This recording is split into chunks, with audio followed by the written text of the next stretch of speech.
नमस्कार। आज हम एक ऐसी जगह की यात्रा पर निकल रहे हैं जहां इतिहास और आस्था एक प्राचीन वृक्ष की छांव में मिलते हैं। हम बात कर रहे हैं बिहार के पंथ पाकड़ धाम की, एक ऐसा नाम जो सीधे रामायण की कहानी से जुड़ा है। जी हाँ, बिल्कुल। और हमारे पास जो जानकारी है वो पंथ पाकर धाम, सीता के विश्राम का पावन स्थल शीर्षक वाले पाठ के कुछ हिस्सों से है। हाँ। तो आज हमारा काम है इन अंशों को देखना, समझना कि ये स्थान सिर्फ एक जगह क्यों नहीं है, बल्कि ये हमारी सांस्कृतिक याददाश्त और गहरी आस्था का प्रतीक कैसे बन गया। हाँ, तो मतलब हम इन स्रोतों के आधार पर पंथ पाकर धाम की कहानी को परत दर परत खोलेंगे।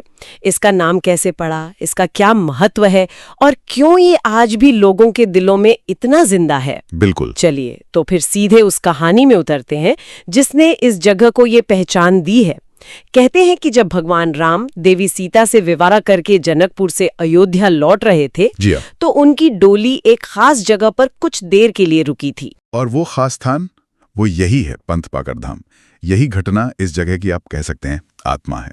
अच्छा। सोचिए, वो पल, एक लंबी यात्रा पर निकले हैं, नई नवेली दुल्हन साथ है और रास्ते में कुछ पल का ठहराव। हाँ, इसी ठहराव ने इस जगह को एक तरह से अमर बना दिया। तो सबसे पहले ये नाम ही ले लेते हैं, पंथ पाकड़ धाम।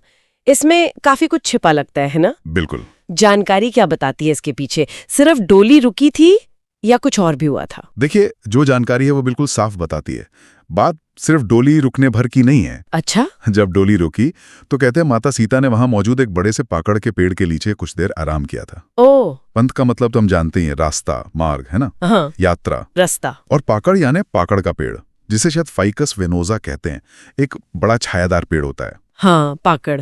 तो पंथ पाकड़ का सीधा मतलब हुआ यात्रा के रास्ते पर मौजूद पाकड़ का पेड़। अच्छा। और धाम शब्द जुड़ गया तो वो इसे एक पवित्र स्थल का दर्जा देता है। यानी नाम सीधा उस घटना और उस पेड़ से ही जुड़ गया। कितना मतलब सहज भी है और सार्थक भी। कहानी तो नाम में ही बस गई। सही कहा आपने। ये लोक स्मृति का मतलब जो लोगों की याददाश्त होती है उसका एक बहुत अच्छा उदाहरण है। हाँ। जब कोई लिखा हुआ इतिहास नहीं होता ना, तब भी लोग ऐसी खास घटनाओं को जगहों, नामों और रिवाजों के जरिए जिंदा रखते हैं। यहाँ तो नाम ही पूरी कहानी कह रहा है, पंथ का पाकड़। और यहाँ जो बात मुझे सबसे ज्यादा चौंकाती है और स्रोतों में भी इस पर खास जोर है, वो ये कि वो पुराना पाकड़ का पेड़ आज भी वहां है। हाँ। मतलब सदियां गुजर गई लेकिन वो पेड़ आज भी वहीं खड़ा है। जी हाँ। और यही तो उस जगह का दिल है, आप कह सकते हैं। स्रोत इसे सिर्फ एक पेड़ नहीं कहते, वो इसे धार्मिक धरोहर मानते हैं। धार्मिक धरोहर। बिल्कुल। भक्त लोग इसे सीता माता के विश्राम करने की जगह का जीता जागता सबूत मानते हैं। ये सिर्फ लकड़ी और पत्तों का ढेर नहीं है, ये आस्था का एक जीवंत स्तंभ है, उस पल का गवाह। ये सोचना भी कितना अद्भुत है, एक पेड़ जो रामायण काल की एक घटना से जुड़ा हो और आज भी लोग उसे उसी श्रद्धा से देख रहे हों। ये तो एक तरह का जीवित स्मारक हो गया। बिल्कुल बिल्कुल। जो जानकारी है वो ये भी बताती है कि आसपास के गांव वाले भी इसे सदियों पुराना मानते हैं और इसकी पवित्रता में उनका अटूट विश्वास है। ये महज एक पेड़ नहीं रहा, ये इतिहास, आस्था और प्रकृति का संगम बन गया है। ये दिखाता है कि हमारी संस्कृति में प्रकृति को कैसे दिव्यता से जोड़ा गया है। सही बात है। पेड़ सिर्फ छाया या फल में ही देते, वो कहानियों और विश्वासों को भी पनाह देते हैं। क्या इस बारे में कुछ जानकारी है कि इस पेड़ की देखभाल वगैरह कैसे होती है? इतना पुराना और पूज्य पेड़ है, उसे संभाल कर रखना भी तो बड़ी बात होगी। देखिए, स्रोत इस पर बहुत विस्तार से तो नहीं बताते, लेकिन ये बात समझ आती है कि जब कोई चीज इतनी पवित्र मान ली जाती है तो पूरा समुदाय ही उसकी रक्षा करता है। हाँ, वो तो है। ये अपने आप होने वाला संरक्षण बन जाता है। लोग खुद ही ध्यान रखते होंगे कि टहनियों को नुकसान ना पहुंचे, आसपास सफाई रहे। ये एक तरह की जिम्मेदारी बन जाती है जो पीढ़ी दर पीढ़ी चलती रहती है। ये समझना वाकई जरूरी है कि कैसे एक प्राकृतिक चीज, एक पेड़, किसी समुदाय के धार्मिक और सांस्कृतिक पहचान का केंद्र बन जाता है। ये सिर्फ आस्था का नहीं, पहचान का भी सवाल बन जाता है। निश्चित रूप से। वो पेड़ उस क्षण का एक भौतिक सबूत माना जाता है। जब लिखे हुए सबूत धुंधले पड़ जाते हैं या होते ही नहीं, तब ऐसे ही प्रतीक यादों को थामे रखते हैं। और फिर रामायण जैसी कहानी से जुड़ने पर तो इसका महत्व कई गुना बढ़ जाता है। ये भारत में वृक्ष पूजा की जो पुरानी परंपरा है ना, उसका भी एक उदाहरण है। जैसे पीपल, बरगद, पाकड़, इन पेड़ों को पवित्र मानते आए हैं हम। हाँ, बिल्कुल। पेड़ की कहानी तो अद्भुत है, लेकिन जानकारी ये भी बताती है कि यहाँ के जो रीति रिवाज है वो भी उसी घटना के आसपास बुने गए हैं। जैसे वहाँ हर साल एक धार्मिक मेला लगता है। हाँ, ये तो स्वाभाविक ही है। जब कोई जगह रामायण जैसे महाकाव्य और सीता जी जैसी देवी से जुड़ जाए तो उसका तीर्थ बन जाना तो तय है। सही। स्रोत बताते हैं कि इस रामायण वाले कनेक्शन की वजह से श्रद्धालु दूर दूर से यहाँ आते हैं। अच्छा। वो यहाँ आकर सीता माता और भगवान राम को याद करते हैं, पूजा पाठ करते हैं। हाँ, तो ये मेला सिर्फ एक सालाना जलसा नहीं है, बल्कि ये उस घटना की सामूहिक याद को ताज़ा करने और उस आस्था को एक साथ जताने का मौका है। बिल्कुल, ये मेला उस लोक स्मृति को जिंदा रखने का एक बहुत सक्रिय तरीका है। सोचिए, हर साल लोग जमा होते हैं, वही कहानी दोहराई जाती होगी, भजन कीर्तन होते होंगे, उस पेड़ की पूजा होती होगी। ये सब मिलकर उस आस्था को और मजबूत करते हैं। ये जगह लोगों के लिए सिर्फ कहानी सुनने की जगह नहीं रहती, बल्कि उस कहानी का हिस्सा बनने, उसे महसूस करने की जगह बन जाती है। ये दिखाता है कि कैसे धार्मिक मान्यताएं स्थानीय संस्कृति और सामाजिक जीवन का ताना बाना बुनती हैं। मेला सिर्फ धार्मिक तो नहीं होता होगा, उसका एक सामाजिक और शायद आर्थिक पहलू भी होता होगा। संभवतः, हालांकि जो स्रोत हमारे पास हैं वो ज्यादातर धार्मिक महत्व पर ही जोर देते हैं, पर आमतौर पर ऐसे मेले सामाजिक मेलजोल और स्थानीय लेन देन व्यापार के अवसर भी बनते ही हैं। हाँ, वो तो होता है। लेकिन इसका जो मूल तत्व है वो अस्थायी है।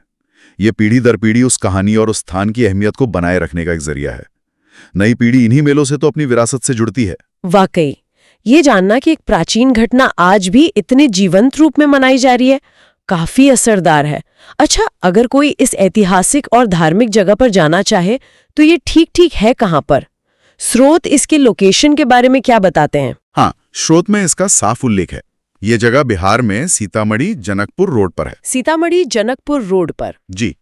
जानकारी के अनुसार सीतामढ़ी शहर से यह धाम लगभग 8 किलोमीटर दूर पड़ता है। 8 किलोमीटर, यानी ये मुख्य रास्ते पर ही है और उन लोगों के लिए काफी आसान है पहुंचना जो सीतामढ़ी जा रहे हों, जो खुद सीता जी के जन्म स्थान के रूप में जानी जाती है, या फिर जनकपुर जो नेपाल में है जहां विवाह हुआ था। बिल्कुल, ये तो उस यात्रा मार्ग का एक स्वाभाविक पड़ाव बन जाता है। हाँ, इसकी लोकेशन इसकी अहमियत को और बढ़ा देती है। ये सीतामढ़ी और जनकपुर को जोड़ने वाले रास्ते पर है, ठीक वैसे ही जैसे मूल कहानी में ये अयोध्या जाने वाले रास्ते पर एक पड़ाव था। हाँ, सही बात है। तो जो तीर्थयात्री सीता जी के जीवन से जुड़े स्थानों के दर्शन करने निकलते हैं, उनके लिए पंथ पाकर धाम एक बहुत महत्वपूर्ण और आप कह सकते हैं सार्थक स्थल बन जाता है। यहाँ रुकना उस प्राचीन यात्रा की याद को ताज़ा करने जैसा है। तो अगर हम अब तक की पूरी चर्चा को समेटें तो पंथ पाकर धाम महज एक जगह नहीं है, बल्कि एक जीती जागती कहानी है। इसका आधार रामायण काल की एक घटना है। सीता जी की विवाह के बाद अयोध्या यात्रा के दौरान पाकड़ पेड़ के नीचे उनका रुकना और आराम करना। एकदम सही कहा। और इस कहानी का जो केंद्र बिंदु है वो प्राचीन पाकड़ का पेड़, जो आज भी वहां खड़ा है। हाँ, और जिसे देवी सीता के विश्राम के प्रतीक के तौर पर पूजा जाता है। ये पेड़ और उससे जुड़ी मान्यताएं ही इस स्थान को इतना खास बनाती हैं। और ये जगह आज भी श्रद्धालुओं के लिए आस्था का एक जीवंत केंद्र है। वहां लगने वाला सालाना मेला और रोज की पूजा अर्चना, ये सब इस बात का सबूत है। ये सिर्फ इतिहास का एक पन्ना नहीं है, बल्कि लोगों की आज की आस्था का अटूट हिस्सा है। निश्चित तौर पर। और ये दिखाता है कि लोक स्मृतियां, मतलब लोगों की यादें, कितनी शक्तिशाली होती हैं। कैसे एक घटना, एक पेड़ और अटूट आस्था मिलकर किसी जगह को सदियों तक पवित्र और प्रासंगिक बनाए रख सकती हैं। ये लिखे हुए इतिहास से परे लोगों के दिलों में बसे इतिहास का एक उदाहरण है। यहाँ आस्था पत्थरों या ग्रंथों में उतनी नहीं बसती जितनी एक जीवित पेड़ और उससे जुड़ी परंपराओं में सांस लेती है। तो आज हमने जो स्रोत थे हमारे पास, उनके आधार पर पंथ पाकड़ धाम की गहराई को समझने की कोशिश की।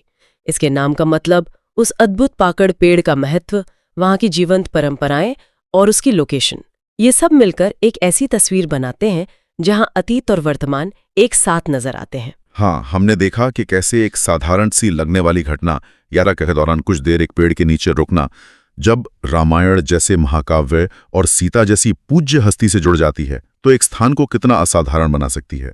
सही। ये उस घटना के भावनात्मक वजन को भी दिखाता है। एक राजकुमारी का अपने नए जीवन की ओर पहला कदम और उस यात्रा का एक शांत ठहरा हुआ पल। ये वाकई हमें सोचने पर मजबूर करता है कि हमारी संस्कृति में जगहों का महत्व सिर्फ उनके भूगोल या इमारतों से नहीं होता, बल्कि उनसे जुड़ी कहानियों और यादों से तय होता है। और यहीं पर एक गहरा विचार मन में आता है। ये सोचना कितना दिलचस्प है कि कैसे एक भौतिक प्रतीक, यहाँ एक पेड़ और उसे जुड़ी एक घटना पीढ़ी दर पीढ़ी न सिर्फ जिंदा रहती है बल्कि आस्था का केंद्र बनकर एक जगह को पवित्र बनाए रखती है। ये हमें हमारी सामूहिक स्मृति मतलब हमारी कलेक्टिव मेमोरी के बारे में क्या सिखाता है?